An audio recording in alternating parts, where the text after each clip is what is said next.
네, 여러분 안녕하세요. 우리 8월 29일 토요일이죠. 오늘도 말씀을 읽기 오신 모든 분들 환영합니다. 우리 기도하고 함께 말씀 읽겠습니다. 사랑과 은혜가 충만하신 아버지 하나님, 오늘도 우리를 지켜 보호하여 주시고 또 주님의 은혜로 하루를 살아갈 수 있도록 인도하심에 감사를 드립니다. 주님, 우리가 함께 고린도전서를 보고 있는데 하나님, 우리가 읽고 있는 이 모든 말씀들이 하나님 그냥 책을 읽는 것이 아니라 주님의 음성으로 들려지는 시간이 되게 하시고 또 그 모든 말씀들을 따라 지키며 살아갈 수 있도록 우리의 삶을 인도하여 주옵소서. 언제나 동행하시는 살아계신 예수 그리스도의 이름으로 함께 기도드렸습니다. 아멘. 네, 여러분 안녕하세요. 우리 오늘도 같이 말씀을 볼 건데요. 어제 함께 봤던 말씀 잠깐 생각을 해보고 오늘 이어서 보도록 하겠습니다. 우리 어제 그 고린도전서 9장이랑 10장을 봤었잖아요. 그 10장을 다 보진 못했지만 어떤 내용이었는지 다 기억하고 계신가요? 네. 이 고린도 교회에 한 성도들이 그러는 거예요. 바울은 사도가 아니다. 사도가 아니니까 우리 교회에 있을 때 이 사례비도 받지도 않고 또 우리에게 뭔가 요구도 안 한 거 아니냐. 그 사람은 프리랜서에 불과하다 라고 말을 했더니 이 바울 선생님이 야, 내가 다른 사람에게는 사도가 아닐지라도 너희한테는 사도다. 내가 너희에게 사례금을 받지 않은 거는 너희를 생각해서 받지 않은 거고 권리가 없어서 안 받은 게 아니다. 나는 복음을 전하는 것 자체, 나의 상급과 나의 사례금은 너희에게 복음을 전하는 그 자체, 그 기쁨과 나의 헌신, 그 수고 자체가 나에게 상급이다.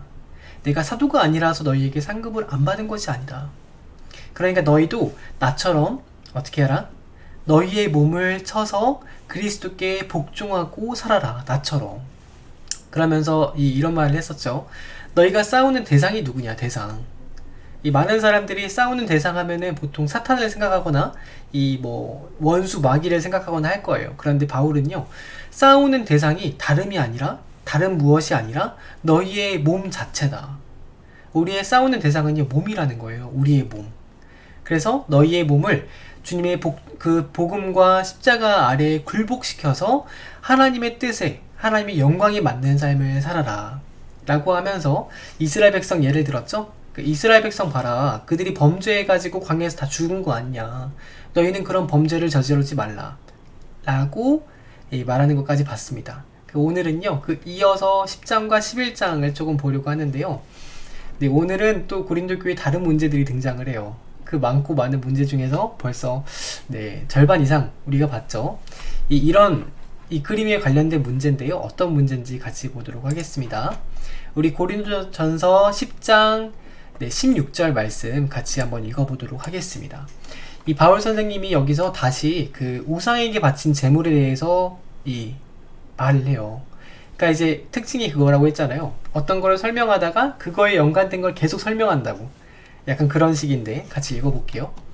우리가 축복하는 축복의 잔은 그리스도의 피에 참여함이 아닙니까? 이 성찬을 말하는 거죠. 성찬식에서 우리가 포도주 마시잖아요. 그 포도주는 하나님 예수님의 피에 참여하는 겁니다. 그리고 또 우리가 그 성찬식 때 떼는 빵은 그리스도의 몸에 참여하는 겁니다. 빵이 하나이기 때문에 우리가 비록 사람은 여러 사람이라 할지라도 우리는 빵이 하나고 그 빵을 먹는 사람으로서 하나의 몸입니다. 그것은 우리가 모두 그 한 덩이 빵을 함께 나누어 먹기 때문에 그리스도 예수 안에서 한 몸이 될 수 있는 겁니다. 육신상의 이스라엘 백성을 한번 생각해 보십시오. 여러분, 제물을 먹는 사람들은 그 제단에 참여하는 사람이 아니겠습니까? 여러분, 그 이스라엘 사람들이 제사 지낼 때요, 이 양이나 또 소 같은 제물을 제단 위에 올려놓고 또 그것을 제사를 지내고 태우잖아요. 그 남은 것을요, 그 제사를 지냈던 사람과 제사장과 함께 먹었어요. 바울 선생님은 그 말을 하는 거예요. 그 제물을 먹는 사람은 이 제물을 먹으면서 그 예배에 참여하는, 그 제단에 참여하는 사람입니다. 그러니까 내가 무엇을 말하는지 여러분 생각을 해보십시오. 우상이 무엇이고 우상에게 바친 제물은 무엇이겠습니까? 여러분, 바울 선생님이 그랬잖아요.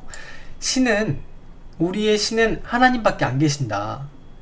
그러니까 뭐라고 하냐면은 그게 무엇이냐면은 아무것도 아닙니다. 여러분이 생각하고 있는 그 우상이 위대하다고 생각하는 그런 우상들 다 거짓입니다. 거짓. 신은 오직 하나님밖에 계시지 않습니다. 그러면 그 우상의 배후에 뭐가 있냐? 이방 사람들이 바치는 제물은 그 배후에는 귀신들이 있고 그 귀신에게 바치는 것입니다. 하나님께 바치는 게 아니라는 거죠. 여러분이 귀신과 친교를 가지는 사람이 되는 것을 나는 바라지 않습니다. 마찬가지예요. 우리 이 유대인들이 제사를 지낼 때 제물을 먹으면 그 제물을 이제 바치는 대상에게 예배를 드리는 거에 참여하는 거가 된다고 했잖아요. 그 마찬가지로 이 우상에게 바친 제물을 먹는 사람은 그 귀신에게 또 귀신을 예배하는 것에 참여하는 사람이 되는 거다. 그러니까 하지 말라는 거죠. 결국에 하지 말아라. 우상 숭배와 같다. 여러분은 주님의 잔을 마시고 아울러 귀신들의 잔을 마실 수 있습니까? 없습니다. 여러분은 주님의 식탁에 참여하고 아울러 그 귀신들의 식탁에 참여할 수 있겠습니까? 없지 않습니까? 우리가 주님을 질투하시게 하려고 그렇게 하는 겁니까? 우리가 주님보다 더 힘이 세다는 말입니까? 아니죠. 네, 그러니까 하지 말아라. 우상에게 바친 제물 먹으면 안 된다, 기본적으로. 그런데 아까 그랬잖아요. 우리 지난번에 먹어도 된다라고 했잖아요. 그거는 이런 거죠. 여러분, 모든 것이 다 허용된다고 사람들이 말을 하지만 모든 것이 다 유익한 것은 아닙니다. 또 모든 것이 다 허용된다고 사람들이 말을 하지만 모든 것이 다 덕을 세우는 것은 아닙니다. 아무도 자기 유익을 추구하지 말고 다른 사람의 유익을 추구하십시오. 이제 보세요. 시장에서 파는 그 재물들 있죠.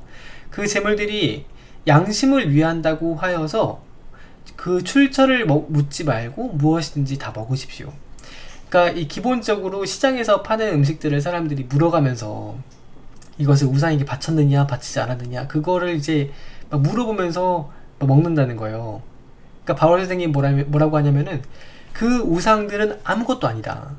아무것도 아닌데 그 우상에게 바치는 그 마음이 문제가 되는 거다. 그리고 보세요. 땅과 거기에 가득 찬 것들이 다 주님의 것이기 때문에 먹는 것도 괜찮다. 그러니까 묻지 말고 먹어 그냥. 불신자들 가운데서 누가 여러분을 초대해서 거기에 여러분 가고 싶으면 여러분 앞에 놓여있는 것이 무엇이든지 양심을 위한다고 하여서 그냥 묻지 말고 먹으십시오. 그냥 먹어도 상관없다라는 거죠. 왜냐면은 다 하나님께서 만드신 거기 때문에. 그러나 어떤 사람이 이것은 제사에 올린 음식입니다 하고 여러분에게 말을 해주면 그렇게 알려준 사람과 또 그 양심, 그 상대방의 양심을 위해서 먹지 마십시오. 왜냐면은 상대방은 그 우상에게 바친 음식에 대해서 많은 의미 부여를 하고 이것을 먹으면은 우상에게 예배를 드리는 건데 라고 생각을 할 수 있잖아요. 그러니까 이제 믿음이 강한 사람은 야, 우상은 아무것도 아니다. 하나님밖에 없는데 무슨 우상에게 바친 게 뭐가 대수냐? 라고 먹는 거 문제가 안 된다. 근데 믿음이 약한 사람들은 그거를 가지고 시험에 들 수 있다라는 거죠. 그럴 경우에는 먹지 말아라. 내가 여기에서 양심이라고 말하는 것은 내 양심이 아니라 다른 사람의 양심입니다. 어찌하여 나의 그 자유가 남의 양심의 비판을 받게 하는 겁니까? 내가 남의 양심의 비판을 받아야 하겠습니까? 내가 감사하는 마음으로 참여하면 내가 감사하는 그 음식 때문에 비방을 받을 까닭이 어디 있습니까? 그러니까 이런 거죠. 우리가 누군가 집에 초대됐는데 우상에게 바친 제물이에요. 근데 우리가 그 우상에게 바친 제물을 먹기 전에 하나님께서 우리에게 주신 음식이라는 마음이 있고 또 그것을 감사하는 마음으로 감사기도를 드리는, 이게 감사하는 마음이 감사기도를 드리는 거예요. 그 감사를 기도를 드리고 음식을 먹으면은 아무 문제가 없다. 이게 하나님께 영광을 돌리는 거지 우상에게 바친 제물이라고 해가지고 우상에게 예배하는 거 아니잖아요. 그러니까 문제가 될 게 없다. 하지만 중요한 건 그것을 먹음으로써 옆에 있는 사람이 시험에 든다면 먹지 말아라. 그러므로 여러분은 먹든지 마시든지 무엇을 하든지 모든 것을 하나님의 영광을 위하여 하십시오. 여러분은 유대 사람에게도 그리스 사람에게도 하나님의 교회에도 걸림돌이 되지 마십시오. 나도 모든 일을 모든 사람의 마음에 들게 하려고 애를 씁니다. 그것은 내가 내 이로움을 구하지 않고 많은 사람의 이로움을 추구하여 그들이 구원을 받게 그렇게 하는 겁니다. 구원을 받게 하기 위해서 한다는 거죠. 여러분 11장의 말씀인데요. 11장에는 이런 말씀이 있어요. 그 당시 이제 헬라 또 유대 사람들은요, 여인들이 밖에 나갈 때나 예배를 드릴 때 또 회당에서 예배를 드릴 때 머리에 수건을 썼어요. 면사포 같은 거를 머리에 쓰고 머리를 가리고 예배를 드렸어요. 또 머리가 긴 여인들, 이 대부분 이 여인들이 아름다움의 상징이 긴 머리에 있다라고 생각을 했어요. 근데 어떤 사람이 머리를 여자가 짧게 자르고 다니잖아요. 그럼 두 가지 경우가 있어요.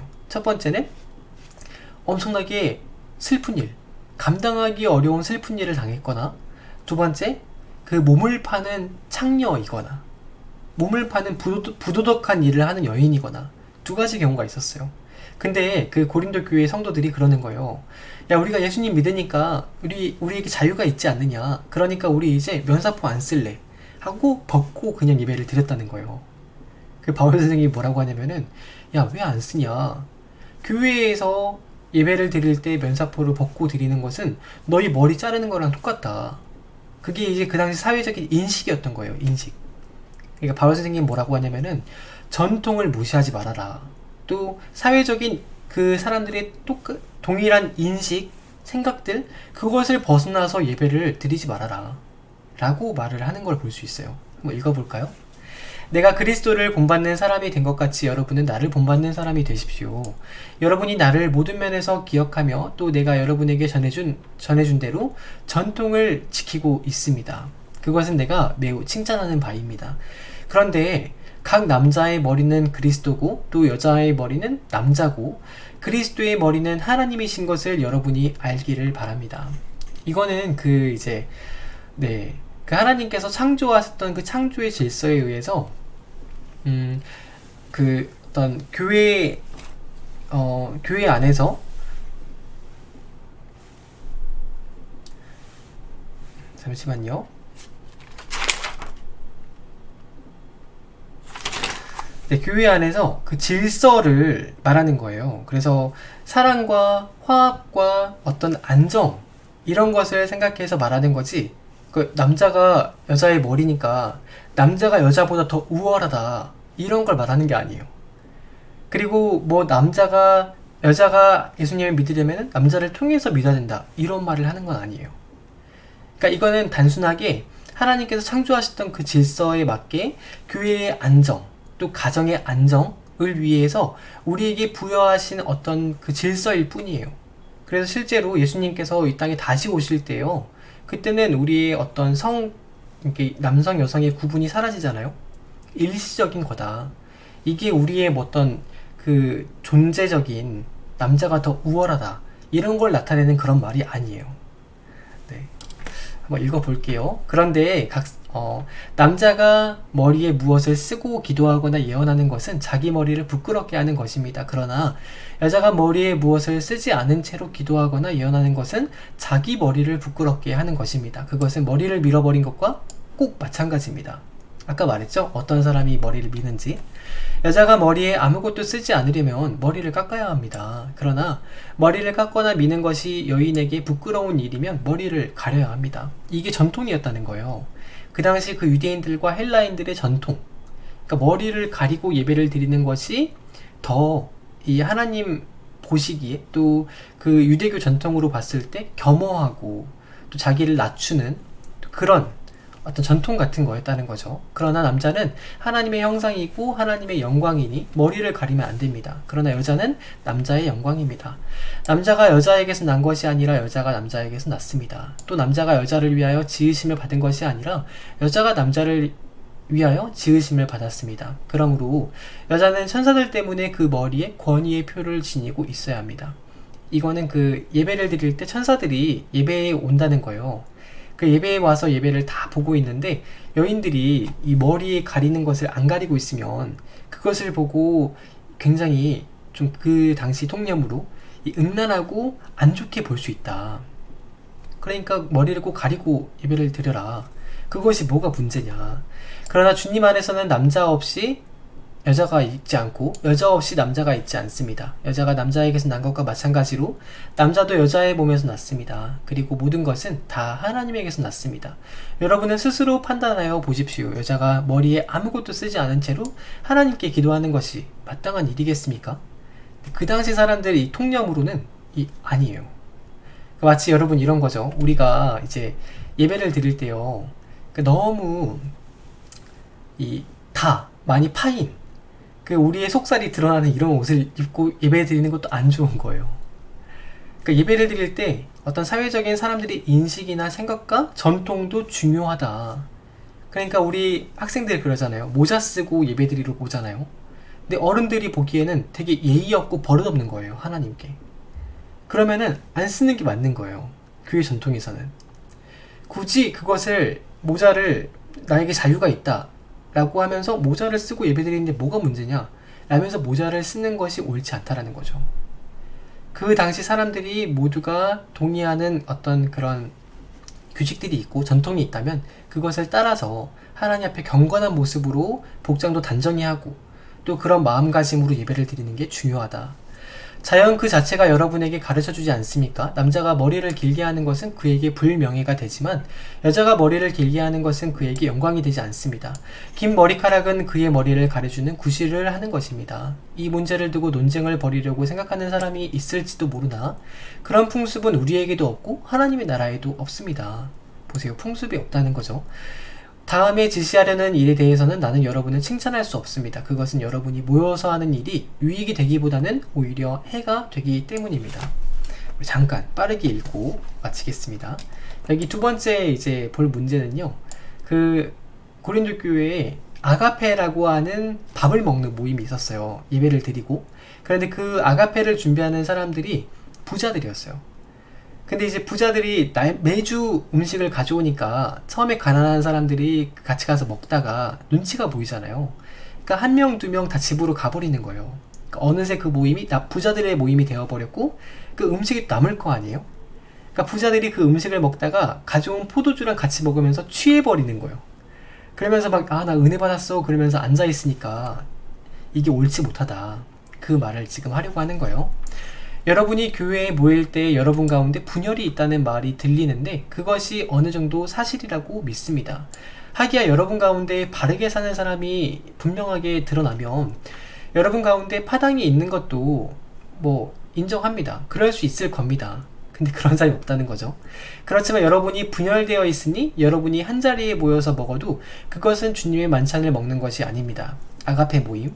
먹을 때에 사람마다 제가끔 자기 저녁을 먼저 먹음으로 어떤 사람은 배가 고프고 어떤 사람은 술에 취해버립니다. 여러분에게 먹고 마실 집이 없어서 교회에서 그렇게 하는 겁니까? 그렇지 않습니다.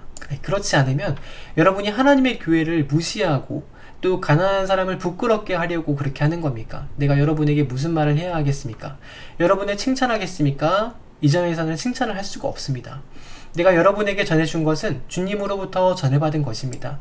곧 주 예수께서 잡히시던 밤에 빵을 들어서 감사를 드리신 다음에 떼어서 말씀하시기를 이것은 너희를 위하는 나의 몸이다. 이것을 행하여 나를 기억하여라. 식후에 잔도 이와 같이 하시고 말씀하시기를 이 잔은 나의 피로 세운 언약이다. 새 언약이다. 너희가 마실 때마다 이것을 행하여 나를 기억하여라. 그러므로 여러분이 이 빵을 먹고 이 잔을 마실 때마다 주님의 죽으심을 그가 오실 때까지 선포하는 겁니다. 그러므로 누구든지 합당하지 않게 주님의 빵을 먹거나 주님의 잔을 마시는 사람은 주님의 몸과 피를 범하는 이 욕보이는 그런 죄를 짓는 겁니다. 그러니 각 사람은 자기를 살펴야 할 것입니다. 그런 다음에 그 빵을 먹고 잔을 마시십시오.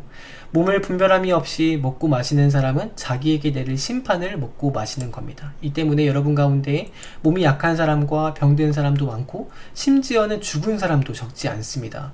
이런 영적으로 육적으로 우리가 스스로 살피면 심판을 받지 않을 것입니다. 그런데 주님께서 우리를 심판하시고 징계하시는 것은 우리가 세상과 함께 정죄를 받지 않게 하시려는 것입니다. 그러므로 나의 형제자매 여러분, 여러분이 먹으려고 모일 때에는 서로 기다리십시오. 내가 배가 고픈 사람은 집에서 먹어야 할 것입니다. 그것은 여러분이 모이는 일로 심판받는 일이 없도록 하려는 것입니다. 그 밖에 남은 문제들은 내가 가서 바로 잡겠습니다. 네, 아가페 식당 그렇게 할 거면 당장 그만둬라 라고 하는 거죠. 그러니까 중요한 건 뭐냐면요, 여러분, 이 바울 스님의 말은 너를 위해서가 아니고 다른 사람을 생각해라. 너를 먼저 생각하지 말고 너의 옆에 있는 사람을 먼저 생각하고 그 사람이 넘어지지 않도록 너의 자유를 절제해라. 이게 핵심이에요. 그러니까 우리가 모든 것을 할 수 있다고 해서 그것이 모든 것이 유익한 것이 아니다. 그 말을 계속 하는 거죠. 여러분, 사실 우리가 그래요. 하나님을 사랑하고 이웃을 사랑하잖아요. 나의 몸처럼. 그 모든 게 다 해결되는 거예요. 우리가 이런 마음으로 또 하루를 살아야겠죠. 네, 여러분 오늘도 고생 많으셨고요. 전도사님은 내일 우리 새싹튜브로 예배가 있죠. 그래서 아침 11시 30분에 우리 주일 예배로 같이 만나도록 하겠습니다. 여러분 사랑합니다. 내일 만나요. 안녕.